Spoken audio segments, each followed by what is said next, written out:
ხვდები ქალაქს არ აქვს არანაირი გეგმა, განაშენიანების არ არის ახლა ცოტა გავერკვე ამ პრობლემის და ეს რაღაცა კოეფიციენტი, ხო, განაშენიანების არანაირად არ არის შეზღუდული და ვისაც თავარი ფული გადაიხადოს ინვესტორმა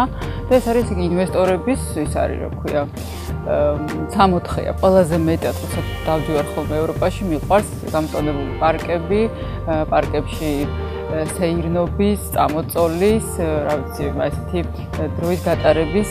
ძალიან კარგი საშუალება არის ჩვენთან რაც იყო, იმის მაგიოთ რაღაცა ახალი გაკეთებულიყო ისიც ნელ-ნელა გვეწყდება. მე მაგალითად დავდივარ ყოველ დილით კუსტპაძე და კუსტპაძეც კი ვხედავ, როგორ რა უპატრონოდ და რა ქაოტურად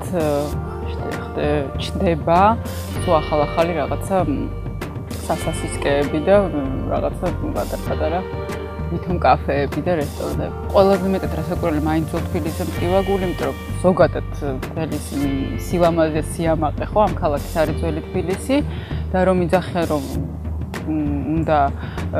ქალაქი ვითარდება, მე ვფიქრობ რომ სწორედ რომ აი ეს ნაწილი უნდა სწორედ რომ დაკონსერვდეს და რაღაცნაირად მორატორიუმი გამოცხადდეს. ძალიან მინდა რომ ამ ქალაქში გაჩნდეს ისეთი ხალხი და ისეთი ხელისუფლება რომელიც აი ამას გაითავისებს. თუმცა არ მგონია რომ მარტო ხელისუფლების ფუნქცია არის ეს, მგონია რომ ჩვენც უნდა ვიაქტიუროთ, ჩვენ ვაქტიურობთ, მეც მიმიღია მონაწილეობა რაღაცეებში, მაგრამ მე მგონი რომ უფრო უნდა ვიაქტიუროთ და უფრო მეტად უნდა ჩავერთოთ სწორედ იმ პრობლემების გადაწყვეტაში, რაც გვაწუხებს.